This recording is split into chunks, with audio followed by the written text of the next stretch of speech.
I just want to understand, Abhishek, like more towards the challenges and opportunities in the HR fraternity, because I think whatever panel experts has spoken, they have also imbibed with a lot of challenges in whatever topic they have spoken. It came with the challenges on their role and other element of it. Maybe challenges we'll talk about the second topic, but opportunities wise, what are the various HR opportunities, growth path or career path in your opinion? What could be the scope and promise elements you can give it to the audience? Thank you, Jess. So I'll break the overall gamut of HR into two broad spectrums and then cover up, considering the purview of someone who is starting into a HR career or at an early stage. The broad buckets of being a generalist or a specialist. And then I mentioned about a T-shaped career earlier. If you look at the horizontal part of a T is where the generalist is, and then going deep into it. And today's date, there are philosophies of an M-shaped or W-shaped, being multiple specializations. Fundamentally, either someone, and again kind of touches upon to your previous questions of which industry and what all. So essentially, someone either gets into a job which is a monosyllabic function, either a TA or L&D or engagement, or they get into a organization which is fairly matured or structured, maybe larger organizations where they get into one role, does a stint for 7, 8 months, does another stint. There are great organizations like J&J, Nestle, etc., which has or Livers or multiple others, which has different stints planned out for trainees or so. From an HR standpoint, there are on the other spectrum, there are startups who had very good generalist role where you do hands-on, as rightly said. There's never a same day, or you don't know what's lying ahead of you in terms of your day look like. So you either specialize on one function and then start getting from one function to another, or you become or you are a generalist doing multiple things at one time. Essentially, at an early stage, it's like an executive or a associate level role. Then you grow up the hierarchy into a associate, assistant manager, manager level, which is a mid to or a senior manager, which is a mid career HR. And at this point is you would have specialized in one function, maybe a senior manager, TA, L&D, or comp ben, or any of these functions, or you're a generalist which has done multiple other things and stuff. Now, at this juncture, for someone, they need to really think and deeply reflect on what they aspire to be in career, and that will kind of set the course for their next 15, 20 years of career journey. Either they can choose to be specializing in multiple places and then grow up a more generalist, which is a VP or a CHRO kind of a role, or they can choose to be specialist. And there are very highly valued roles in, let's say, a talent acquisition, a VP talent acquisition, or maybe a VP L&D, or those kind of roles, which are specialized and require somebody with a multi-geography, multi-location, multi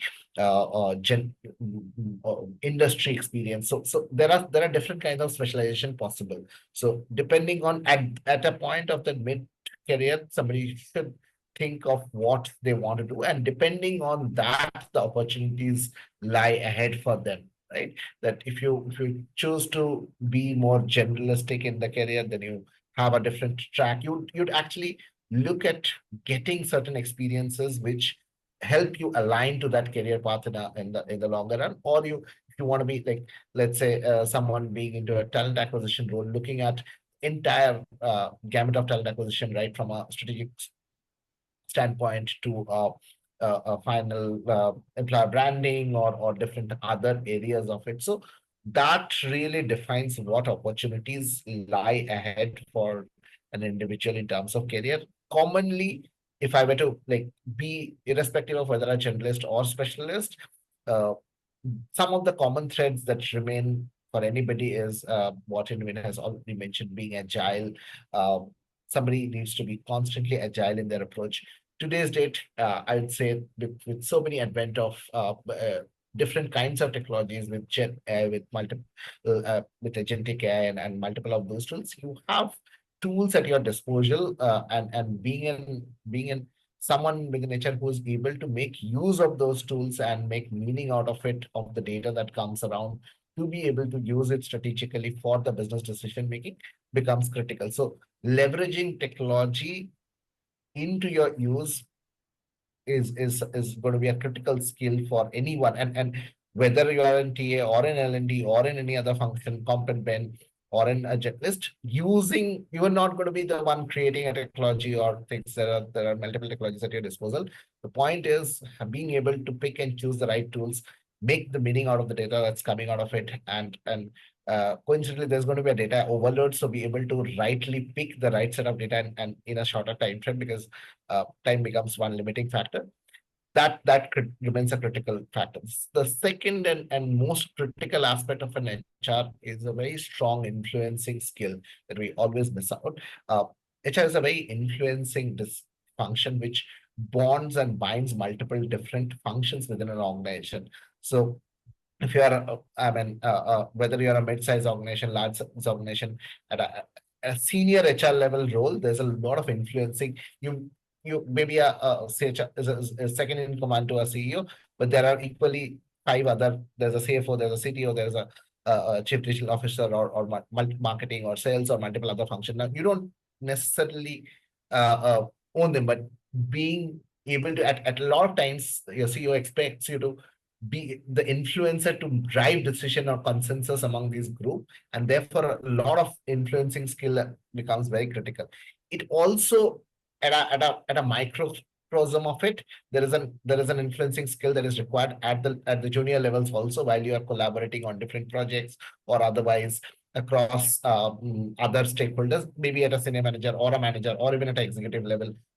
So influencing and negotiating skills become a very critical of any HR role for that matter, from a success standpoint, which drives the opportunity ahead. The third is being able to market themselves, and then that's kind of, I would not call it an HR skill, but for any role for that matter in the industry, how well are you able to articulate the work that you have done and be able to structure it in a formatted way. When I say formatted way, it's do not confuse with the presentation format, but making it more logical in its sequence and making it in a way that's presentable and understandable to someone who is listening to you, and understanding you. That becomes a critical pivot, whether internally in a large organization, if you're able to market yourselves or your skills internally, that kind of opens up opportunities for career mobility within the organization, or be it outside the organization when you're looking for job changes or so. So even at an early stage, one thing that helps sometimes is constantly documenting your journey and landscape and what you've done in different formats. That helps you kind of, the journaling skill helps you get an edge on the articulation bit. But overall, those are two kind of constant pillars. So being able to adapt to rapid change, B, being a strong influencer, C, being able to use data and technology to your advantage, and last but not the least, I think being able to, while we talk about empathy and a lot of other aspects from an HR standpoint, but putting the understanding the business landscape and the operating work of the business that you are in, that becomes very critical when you are like every business. And as Tanmay, when you ask a question, Tanmay, about the day in HR, as it's kind of mentioned, that it's very different from every business to business. The fundamental reason of it is that every business in its way or strategy is very different, and the functioning of an HR is, while we're dealing with people, the core of it is an outcome to make the business successful. So ability for an HR to understand the business is critical and paramount to their success. I've worked in variety of industries, right from education, tech, healthcare, and things. And one thing that I have realized and found that the more you start understanding the business, the better it does not it does not happen that you learn business and then you do something else, but your language of communication changes by nature of it. And the moment it happens, the so-called seat at the table or getting visibility for business, it automatically gets there, because you don't have to separately do things, but they start listening to you because you're talking the same language as the business. So like, why you do what you do is important for from a business standpoint, and understanding of business becomes critical there. So last but not the least is understanding the different employee personas and their expectations from in the particular market that you're operating. If you're for example, if you're a healthcare business, your audience is very different versus if you're an FMCG business, or you're a pure play tech product company, or you're a services company. Let's say, I mean, just to name an example, if you're a organization which is providing housekeeping and security services versus an organization which is providing a high-end tech product, your audience is different. So understanding the employee persona, their mindset, and therefore able to create a culture and HR service delivery in tune with their need, and mapping their personas becomes critical. So if I do kind of those five aspects of of things, if an HR is able to understand, whether it's an executive level or a manager or a B level, if they're able to kind of get, obviously the understanding, the maturity, and the factor of it will deepen as the hierarchy progresses, but those 5 6 elements will make the career growth for an HR fast track, and also successful, and kind of fast track their opportunities in each and every level. I think there's a lot of nuances into it. Like you spoke about influence, data and technology. Yeah. I mean, self-marketing as well, because a lot of HRs, management doesn't even know that they are doing all this execution at the backstage. And it's very critical that we project ourselves, promote ourselves in a wide variety of arena. I mean, one of the spaces is LinkedIn, where we can project our marketing of our own self. That is largely missing with various HR roles. I think that point is very, very critical, which you have brought into the space.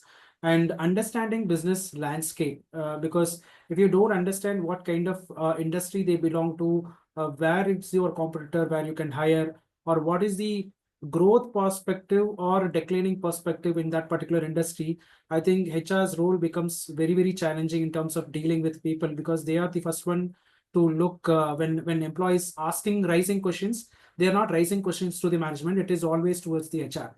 So it's becoming very, very critical that they are answerable to various nuances.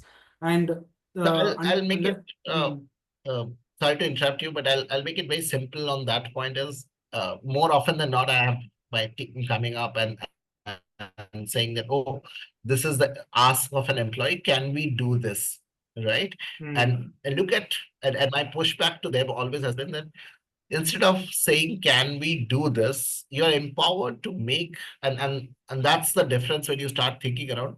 If you make that empowerment in you, or you take that ownership of saying that, oh, is like assessing that question, is this possible, does my business allow this to happen, and then come up with a problem solving approach that this is a possible solution, this is what should be done because of XYZ reasons, and then putting it for an approval at max to say that these are the pros and cons that I've analyzed, and this is a possible solution, and therefore I'm requesting for an approval for this or so, right? That changes the ownership of, and the more you start doing at a junior level at an early stage, you get noticed, it kind of accelerates your career. Makes sense, a lot of sense.